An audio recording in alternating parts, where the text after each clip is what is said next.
खुशियाँ पाते हैं। सुनते ही जिनका नाम असुर और खल घबराते हैं, माँ से थर्राते हैं। जिनकी कृपा से दुख विपदा संकट मिट जाते हैं, भक्त जन खुशियाँ पाते हैं। हे जग कल्याणी माँ, जय दुर्गा भवानी माँ। हे जग कल्याणी माँ, जय दुर्गा भवानी माँ।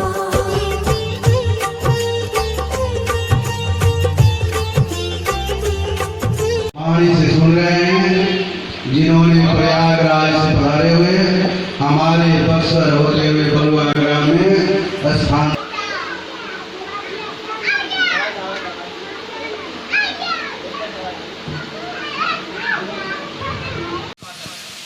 बोलो अब राज घरे हुए काका को अथवा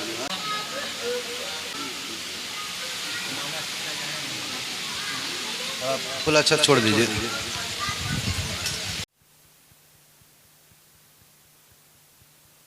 चतुर्दायश्च निखिल निगम बोध निलयम् पुराणानाम कर्ता खलु रचितवान् भारतमपि। आज का दिन बहुत पावन है। मैं धन्य हुआ कि आज इस पावन दिन पर मुझे माँ की कथा आपको सुनाने का सौभाग्य प्राप्त हुआ। मैं आपके सौभाग्य से ज़्यादा अपने सौभाग्य की सराहना इसलिए कर रहा हूँ कि मैं माताओं से मुखातिब हूँ जिन तक मेरी आवाज़ पहुँच रही है कि आज आप व्रत हैं और मैंने अपनी माँ को इस व्रत को रखते हुए देखा है, अपनी धर्मपत्नी को भी इस व्रत को रखते देखा है। ये व्रत बड़ा कठिन होता है, ये व्रत बहुत कठिन है, लेकिन इस व्रत की अपनी एक महिमा है। इसलिए मैं माताओं से ये आह्वान करता हूँ कि इस व्रत के दिन कृपया बच्चों को शांत करें, कृपया बच्चों को शांत करें। इस व्रत के दिन मैं माताओं से मुखातिब हूँ। जहाँ तक मेरी आवाज़ जा रही है मैं माताओं से कहना चाहता हूँ कि इस व्रत के दिन आप पंडित जी को बुला करके कथा घर में सुनती होंगी, जरूरी भी है।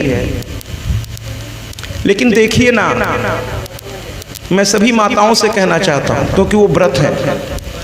आज ये सिंह परिवार ने, आदरणीय अशोक सिंह इस परिवार के मुखिया हैं और उनके 5 सुपुत्र। सुपुत्र शब्द मैंने इसलिए कहा कि जो वास्तव में धर्म को आलंबित करके अपने माँ बाप के चरणों को हाथ लगाता है, वही सुपुत्र है। पुत्र का मतलब है, मैंने कल परसों भी इस कथा में ये बात कही थी कि पू नामक नरक से जो त्र माने त्राण करे। मैं पुनः बता रहा हूँ, थोड़ी मेरी कथा की शैली अलग है। मैं इंटर में लेक्चरर था हिंदी और संस्कृत का, बाद में प्रिंसिपल, फिर उसके बाद तो मेरी कथा की शैली थोड़ा अलग टाइप की। आप मुझसे ये उम्मीद मत करिएगा कि मैं अंधविश्वास को बढ़ावा दूँ, ये मुझसे होगा ही नहीं। इसीलिए मेरी कथाओं में कोई अगर खेलने कूदने लगता है कि मैया आई है तो मैं हाथ जोड़ देता हूँ, मैं कहता हूँ इनका इलाज कराइए। कोई मैया वैया इनके यहाँ नहीं आई है ना। कुछ लोगों को अजीब सा बुरा लगता है, हमने कहा लगता रहे। इस व्यासपीठ से वही बोलूंगा जो सत्य है। हमने कहा मैया की शक्ति इतनी ज़्यादा है ना भैया कि गीता में भगवान श्री कृष्ण जब विराट रूप दिखाने के लिए अर्जुन ने निवेदन किया कि आप मेरे सखा हैं और मैं ये भी जानता हूँ कि आप भगवान हैं, अर्जुन को उन्होंने बहुत समझाया गीता में। यहाँ तक कि अर्जुन को गुस्से में, और जिसको आदमी बहुत प्यार करता है उस पर थोड़ा नाराज भी हो लेता है, तो अर्जुन को गुस्से में भगवान ने यहाँ तक कह दिया हम आप तो बर्दाश्त नहीं कर पाएंगे महाराज। लेकिन अर्जुन ने उसको भगवान का प्रसाद समझ के स्वीकार कर लिया। कोई आपको अगर बहुत डांटे, दुश्मन वाले बात मैं नहीं कर रहा, वहाँ ये सोच नहीं चली। लेकिन अगर आपका घर का कोई बड़ा अगर आपको बहुत बुरी तरह डांटे तो ये समझ लीजिए कि वो आपको बहुत प्यार करता है। वो आपका नुकसान नहीं होने देना चाहता। तो अर्जुन पे कृष्ण इतने नाराज हुए कि इतनी देर से इसको समझा रहा हूं कि तू क्षत्रिय है, राजपूत है और तेरा कर्तव्य है युद्ध करना। उस जमाने में क्षत्रिय का एक ही कर्तव्य था, राज्य को चलाना और कमजोर जो है व्यक्ति हैं उनकी रक्षा करना। ठीक है महाराज।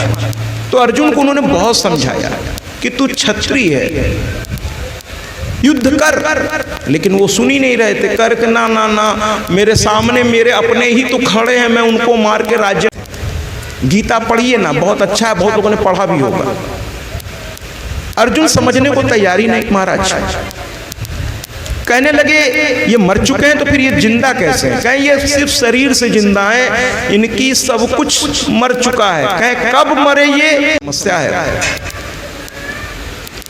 तो अर्जुन जो है युद्ध करने को तैयार नहीं, गांडीव नीचे रख दिया। गांडीव उनके धनुष का नाम था। कहे ना ना, ये तो कृष्ण ने कहा ये मर चुके हैं, मरे को मारने में कोई दिक्कत नहीं, ये मर चुके हैं। कहे नहीं तो जीवित है, ये जीवित हैं, कहाँ मरे हुए हैं?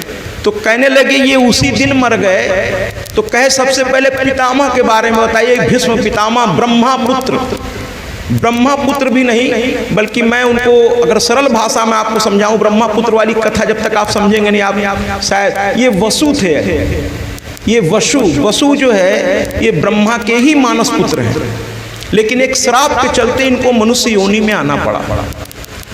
तो मनुष्य योनि में आने के लिए इन्होंने तपस्या की मां गंगा की। कहने लगे आम कोख से मैं पैदा नहीं होना चाहता, मैं देवता हूं, आम कोख से मैं नहीं पैदा होना चाहता। ऐसे मां का हर कोख बहुत महान है, मां तो महान है। मैंने तो पहले दिन भी कहा था कि रामचरितमानस में या कृष्ण जन्म में भगवान सबसे पहले माँ को ही प्रणाम करने आए। अब बाबा तुलसी ने लिख भी दिया है, जब भगवान का जन्म नहीं हुआ था तो बाबा तुलसी ने लिखा था कि विप्रधेनु सुर संतहित लिन्ह मनुज अवतार। रामचरितमानस की लाइनें हैं। लेकिन जब भगवान ने जन्म लिया तब वही बाबा तुलसी लिखते हैं भय प्रगट कृपाला दीन दयाला। और फिर क्यों नहीं कहा विप्रधेनु सुर संत हित, क्यों नहीं कहा? कहना चाहिए था ना बाबा को, तुलसी को। तुलसी तो बहुत विद्वान है, बहुत आदरणीय है। मैं बड़ा सौभाग्यशाली हूँ कि उनके घर के सामने भी उनके प्रधान पुजारी के द्वारा आवाहन पर मैं गया और वहाँ भी मैया की कथा हुई, आगे भी होगी। क्योंकि जमुना के इस पार बाबा तुलसी हैं और इस पार रत्नावली जो उनकी पत्नी थी। बहुत सुंदर जगह है। तो बाबा तुलसी जैसा विद्वान जिसके एक एक शब्द पर आज रिसर्च हो रहा है, क्यों नहीं लिखा यहाँ पर कि विप्रधेनु सुर संत, यानी ब्राह्मण की भला के लिए, गौ की रक्षा के लिए, संतों के सम्मान और उनकी साधना बनी रहे, इसके लिए विप्रधेनु सुर, सुर माने देवताओं की रक्षा के लिए भगवान ने बार बार पृथ्वी पर जन्म लिया है। भगवान ने जन्म। कली में भी आना है, कलयुग में भी उनको आना है, लेकिन अभी समय है। अभी कलयुग और प्रचंड होगा महाराज। कलयुग जैसे जैसे प्रचंड होगा स्थितियां उतनी ही बिगड़ेंगी। स्थितियां इतनी बिगड़ जाएंगी कि पत्नी पति का नहीं सुनेगा, पति पत्नी के नहीं सुनेंगे, पुत्र पिता का नहीं सुनेगा, पिता पुत्र, भाई भाई एक दूसरे को खून के प्यासे। कलयुग अभी बढ़ने तो दीजिए, अभी बढ़ा कहाँ है? कलयुग बढ़ने दीजिए, धर्म का विलोप होने लगेगा। फिर से राक्षसी प्रवृत्तियां, अब धीरे धीरे कथा आएगी, महिषासुर आएगा, शुंभ निशुंभ। माँ की कथा बड़ी प्यारी है, कल की कथा भी बहुत आनंद से हम लोग चला रहे थे। अचानक कथा की लगभग आधे दौर पे बारिश हुई, लेकिन आज एक सज्जन आए और मुझे बड़ी प्रसन्नता हुई।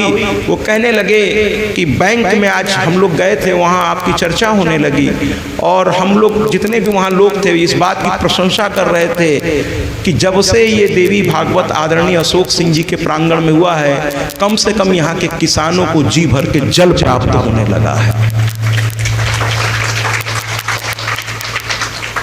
तो यहाँ जो परेशानी हुई वो अलग बात है, लेकिन ये सुन के मुझे बड़ा सुकून मिला कि यहाँ के लोगों ने इसको पॉजिटिव लिया है कि जल प्राप्त होने लगा उस दिन से। और वो एक और नाम बता रहे थे कि उनके यहाँ भी जब कथा शुरू हुई थी तो काफी जम के, है ना, तो कहते हैं कि कथा हमेशा पहले यज्ञ इत्यादि इसीलिए किए जाते थे कि समय पर कृषि के लिए मतलब वर्षा आए। आजकल असमय मौसम आ रहा है। तो कृष्ण के बारे में मैं वापस जरा जाऊंगा कि कृष्ण ने अर्जुन को एक शब्द कह दिया, आज कथा में ये शब्द आएगा, और बहुत समझाने के बाद भी नहीं समझे तो उन्होंने कहा ये लोग मर चुके हैं। तो कैसे? कह पितामह भीष्म जो गंगा पुत्र हैं, माने अब इनसे बड़ा आदर्शवादी कौन है? गंगा पुत्र भीष्म। लेकिन जब ये भी अपनी बहू को अपने सामने वो पुकार रही है, पितामह देखिए आपके जीते जी मेरा एक देवर भरी सभा में मुझे बाल से पकड़कर घसीटता हुआ ले आ रहा है। देखिए ये जो बहन बेटियां हैं ये हमारी और बड़ी आशा भरी निगाह से देखती हैं कि समय पर हम उनकी रक्षा करेंगे। ऐसे तो ये स्वयं सक्षम है, ये स्वयं दुर्गा, चंडी और काली बनने में सक्षम है, लेकिन कभी कभी मर्यादा में बंध जाने की वजह से ये हमारी ओर उम्मीद लगा बैठती है। और हमारा पहला कर्तव्य है न केवल अपने घर की बहू बेटी, बल्कि अगर आप कहीं बाहर भी हों खड़े और किसी के घर की बिटिया जा रही हो और कोई गलत तरह का आचरण करने वाला व्यक्ति उसे परेशान कर रहा हो, तो आप अपनी शक्ति भर वहीं उसको ललकार दीजिए, कहते सावधान, अभी मैं खड़ा हूं यहां, ये जिसकी भी बिटिया है ये मेरी बिटिया जैसी है, इसकी प्रतिष्ठा की ओर आंख उठा के देखना नहीं, ठीक नहीं होगा। ये हमारा कर्तव्य है। और खुद खड़े होकर कहना चाहिए बिटिया तुम जाओ, मैं देखता हूं कौन तुम्हें परेशान करता है। पुकारना शुरू किया खुद के घर की बहू, अरे बहू जो है आपकी बिटिया है, किसी ने अपने कलेजे का टुकड़ा आपको सौंपा है। और आज अभी प्रणाम मैंने नहीं किया, लेकिन इस बात पर एक बात आपको आज बताना चाहता हूं कि आप लोग ये समझते हैं, मैं पिताओं से उन्मुख हूं इस समय, मैं पिताओं से बात कर रहा हूं क्योंकि ये बाहर का मामला है। घर के अंदर का मामला होता तो मैं माताओं से बात करता, मैं पिताओं से कह रहा हूं कि आप लोग कन्यादान का मतलब पता नहीं, शास्त्रों को आप लोगों ने जरूर अध्ययन किया होगा। कन्यादान का मतलब अगर आप लोग ये समझते हैं कि आपने कन्या का दान कर दिया महाराज, तो क्षमा करिएगा, अभी और पढ़ने की आपको जरूरत है, क्षमा करिएगा। कन्यादान का मतलब कन्या का दान नहीं है महाराज, क्या जिसका आपने दान कर दिया ये वस्तु है क्या? अरे ये आपके कलेजे का टुकड़ा है। कन्यादान का शास्त्र क्या कहता है जरा इसको सुनिए। शास्त्र ने कन्यादान का मतलब हमें समझाया है। कन्यादान का मतलब ये नहीं है कि पिता का अधिकार कन्या पे से खत्म हो गया, बिल्कुल ये बात नहीं है इसका। कन्या हमेशा उसी पिता की है जिसने उसे जन्म दिया है महाराज, उसके अधिकार को ईश्वर भी नहीं छीन सकते। ये ससुराल वाले क्या चीज है महाराज जी। हर घर की बहू बेटी एक दूसरे के घर में है, जब आपका अधिकार है महाराज।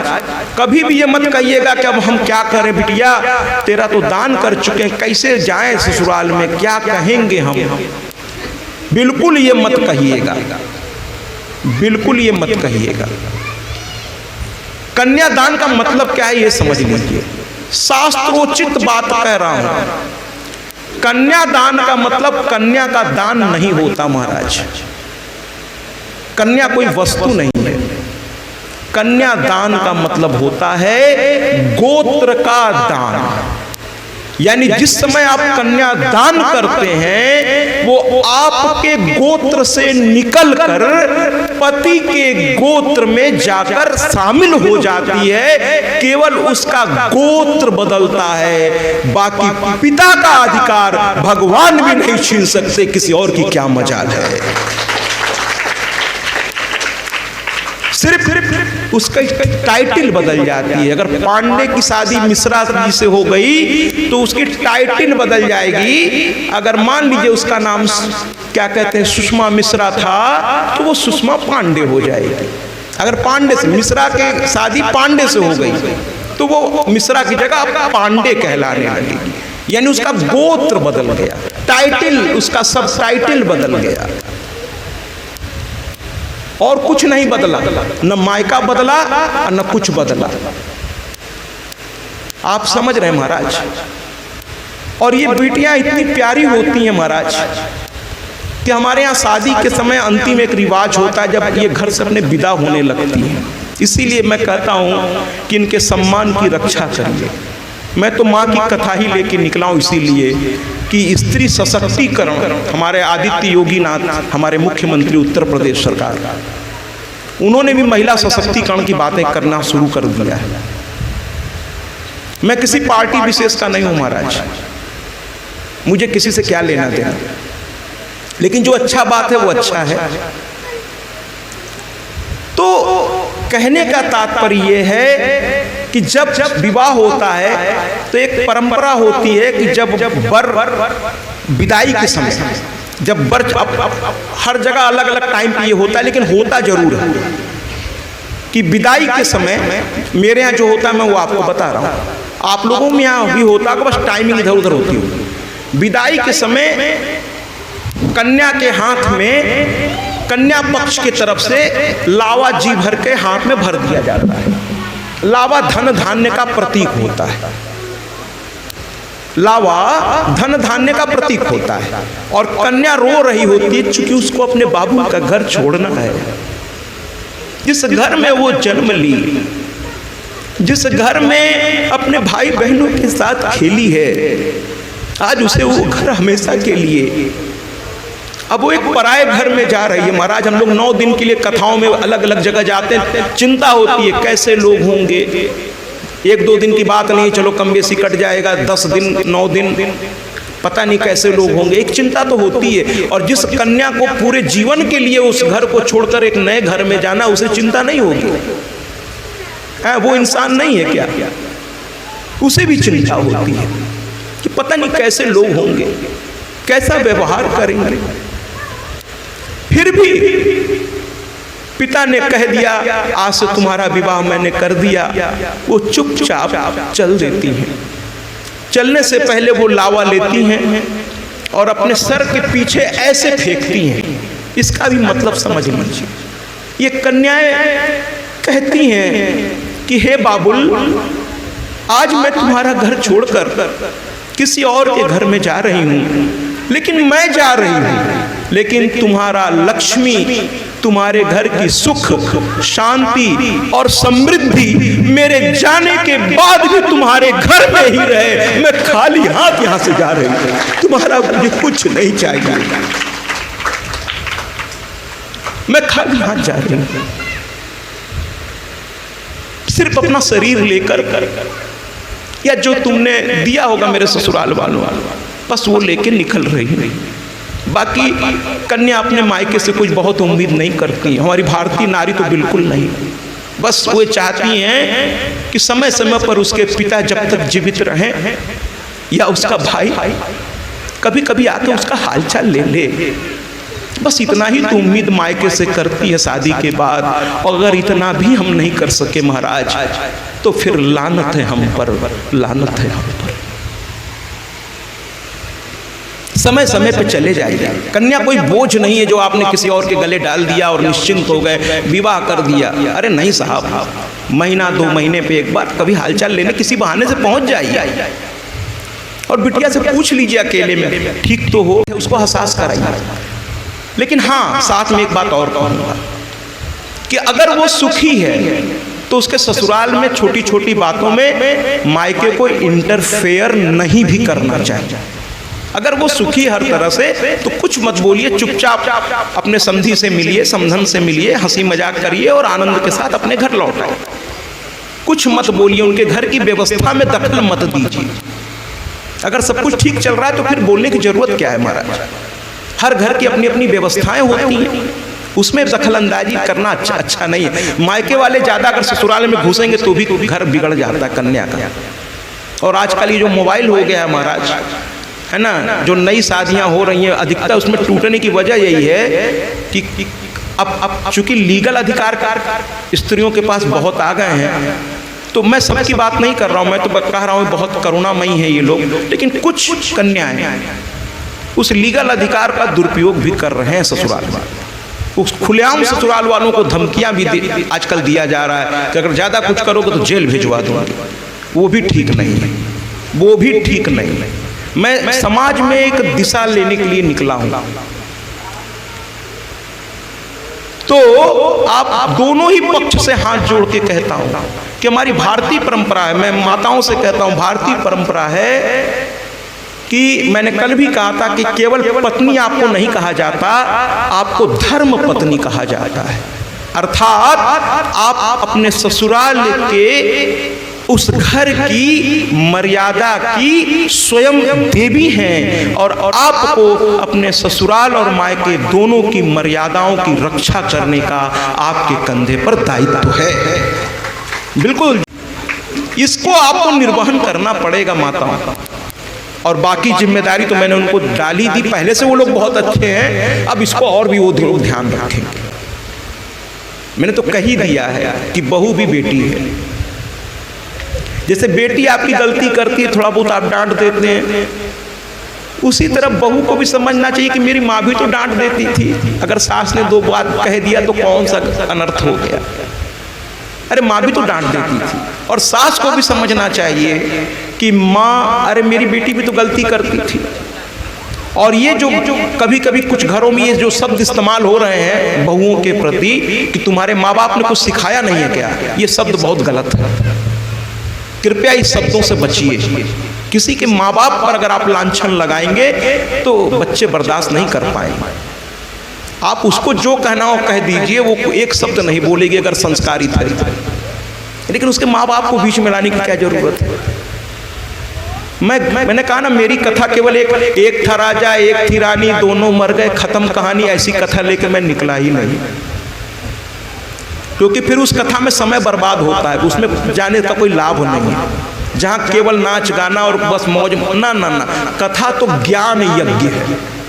कथा वास्तव में वो है जो आपको बता दे कि क्या सही है और क्या। ऋषियों ने इसीलिए कथा लिखी है।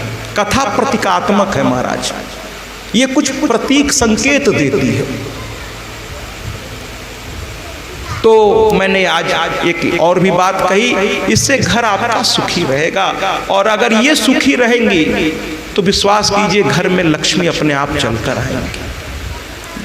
और यही कथा कल मैंने बताई थी कि जब माता ने ब्रह्मा विष्णु महेश को महासरस्वती दिया ब्रह्मा को, और मैंने कल भी कहा, परसों भी कहा कि कुछ लोग ये फैला रखा है कि सरस्वती को जन्म देने वाले ब्रह्मा जी थे और ब्रह्मा जी ने उनसे विवाह। अरे बहुत गलत बात है ये, ऐसे हर गलत बात का मैं विरोध करूंगा। अरे हमारे भारतीय संस्कृति ही ये नहीं कहती है कोई पिता अपनी कन्या से शादी, अरे राम राम राम, और भी ब्रह्मा जैसा पिता हो ही नहीं सकता। देवी भागवत तो ये कहता है कि जब ब्रह्मा विष्णु महेश उनके मणिमय द्वीप गए, कल ये कथा हुई थी, इसीलिए मैं कहता हूँ रोज आइए, एक से एक मोती यहाँ से मिलेगी आपको, बस केवल आपको चल के यहाँ तक आना है।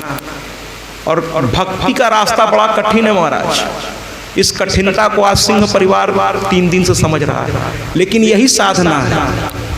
3 दिन से ये बेचारे इस पंडाल को इस लायक बनाने में लगे हुए हैं। समय, पैसा और मेहनत तीनों चीज लग रही है, एक ही उद्देश्य है। तो मैंने अश्विनी जी से जब ये कथा शुरू भी नहीं हुई थी, मैंने कहा था याद रखिएगा, जब आप ये संकल्प लेंगे तो बहुत सारी कठिनाइयां आएंगी महाराज, लेकिन अगर आप दृढ़ प्रतिज्ञ हैं, भक्ति के रास्ता सरल नहीं है, भक्ति का रास्ता कठिन मार्ग है। बहुत सुनने को मिलेगा, बहुत लोग पता नहीं क्या क्या आपको सुनाएंगे, ये सब आपको विचलित करने के लिए होगा महाराज, कि जिससे भक्ति मार्ग आप छोड़ दें। क्योंकि भक्ति मार्ग ऐसा है जो आपको कहते हैं ना, कलयुग में सिर्फ नाम आधारा, कलयुग में नाम पुकार लेने से भगवान मिल जाते महाराज। क्योंकि साधना उतना हो नहीं सकता जितना सतयुग में होता था, त्रेता में होता था, द्वापर में होता था। कलयुग में उतनी साधना संभव ही नहीं है, क्योंकि उतनी उम्र भी नहीं होती इंसान की जितना द्वापर और त्रेता में इंसानों की उम्र होती थी, या सतयुग में। कलयुग में उतनी उम्र भी नहीं होती। तो कुल मिलाकर के साधना कठिन मार्ग है। मैं इतने कथाओं में गया हूं, मैं मजाक में हास्य विनोद में कहता भी हूं कि आज तक मेरे पास कोई व्यक्ति ये सीखने कभी नहीं आया। मुझसे लोग उस स्थान के श्रेष्ठ लोग मुझसे मिलने, जहां मैं रहता हूं, आते हैं लोग मुझसे मिलने। पहले वो कथा सुनते हैं और माँ की कृपा अगर उनको अच्छा लगता है, प्रभाव पड़ता है, तो मुझसे मिलने आते हैं अकेले में। तो मैं बड़े इस बात को कहता हूं कि कोई आज तक मुझसे आके ये नहीं बोला कि महाराज जी कोई ऐसा मंत्र बता दीजिए या कोई ऐसा तरीका बता दीजिए कि मैं गंदा आदमी कैसे बनूं, जरा उसका कोई तरीका। गंदा आदमी या गलत विचारधारा तो आदमी अपने आप सीख लेता है। उसके लिए उसको ना तो कोई कोचिंग की आवश्यकता होती है, ना कोई क्रैश कोर्स करने की जरूरत है। जरूरत कब पड़ती है? जब उस गंदगी को छोड़ने की बारी आती है, तब कोचिंग और क्रैश कोर्स करने की जरूरत पड़ती है। क्योंकि गंदगी और कमजोरी छोड़ना इतना आसान नहीं है, कठिन है, बड़ी साधना होती है। वैष्णो दरबार में भी जाते हैं तो आप 16 किलोमीटर पैदल पैर में छाले आ जाते हैं बहुतों के। अब तो पैसे के बल पे कोई बैटरी कार से चला जाता है, कोई हेलीकॉप्टर से चला जाता है, लेकिन उसका सही तरीका यही है कि पैदल चलिए। कहते ना, चलो बुलावा आया है, माता ने बुलाया है ना। और कहते हैं जिसने जितना दर्द सहा है उतना ही सुख पाएगा। चलो बुलावा आया है, माता ने बुलाया है। और माता ये जो पहाड़ों पर रहती हैं, इसका धार्मिक बातें क्या हैं, पौराणिक बातें क्या हैं, वो अपनी जगह पर हैं, तो उसके कुछ कारण हैं। लेकिन जो मुझे लगता है कि माँ ये बताना चाहती है हमको, आपको, कि हम इतनी आसानी से भी सुलभ नहीं है महाराज। अगर मुझको प्राप्त करना है, ये लड़का एक गीत बजाता है, मुझे बड़ा अच्छा लगता है, मैं जब सुनता रहता हूँ कि कब हमारे घर अबू ए माई, कब हमरा घर अबू ए माई। जब भक्त मीरा की तरफ पुकारता है भगवान को, तब आज भी भगवान है महाराज, हैं, लेकिन हम उनको पुकार कहाँ रहे हैं। और हम क्या चाहते हैं कि जब हम पर विपत्ति आवे तो भगवान हमारे लिए समय निकाल के आवे और हमारी विपत्ति दूर कर दे। लेकिन उनके लिए हमारे पास समय नहीं है। हमारा बीमारी में हम लाखों खर्च कर देंगे, शादी विवाह में दिखावे में लाखों, लेकिन अगर कोई अनुष्ठान करने के लिए कोई संत महात्मा कर दे तो कहेंगे अरे बेकार, इतना खर्चा का जरूरत है। तो ठीक है, मत करिए, भगवान को इसकी जरूरत भी नहीं है। कौन भगवान कह रहा है आपसे करने के लिए? मत करिए कोई व्रत, मत करिए। लेकिन फिर हम आपसे पूछते हैं कि आपके मान लीजिए कोई बच्चा है, आपका खुद का पुत्र है और वो बहुत अच्छी सर्विस में है, सब कुछ उसको भगवान ने दिया है, लेकिन कभी वो आकर के आपसे ये नहीं पूछता पिताजी आपको कुछ चाहिए। एक कल्पना करिए कि एक ऐसा पुत्र भगवान न करे किसी के घर में हो कि कभी ना आके पूछे पिताजी कुछ, जबकि कोई माँ बाप को अपने बेटे से कुछ चाहिए भी नहीं। बेटा, कोई किसी बच्चों से कहना चाहता हूं कि किसी भी माँ बाप को अपने बच्चों से, अरे माँ बाप तो देना जानता है, उसे लेना तो आता ही नहीं महाराज। तालियों से स्वागत करिए, बिल्कुल करिए। मैंने कहा ये आपका घर है, मैया का घर आपका घर है, इसको अपना समझिए। ये अशोक सिंह जी का प्रांगण था, मैं 3 बार कह रहा हूं, था, अब नहीं है, इस समय नहीं है। ये माँ का दरबार है, यहाँ कोई छोटा नहीं, कोई बड़ा नहीं। मैंने कहा ना, जब आनंद लीजिए कथा का। अब ये माँ का दरबार है और इनके सामने तो बड़े बड़े सम्राट सर झुकाए। हम और आप क्या चीज है, हम आप क्या चीज है। तो माँ को खूब कहते ना पूरे भाव से पुकारिए। अब कथा को मैं आगे बढ़ाऊं, इसके पहले जो शास्त्रोचित तरीका है, मैं प्रणाम विधि को जरा पूरा कर लूं, फिर मुख्य कथा की धारा में प्रवेश कर सकूं। आइए हम सभी हाथ जोड़ते हैं। हाथ जोड़िए अपने अपनी जगह पर बैठे बैठे हाथ जोड़िए और माँ को प्रणाम करिए। हे आदि शक्ति, हे जगत जननी, हे जगदम्बा, हे करुणामयी, हे माँ, मैं इतनी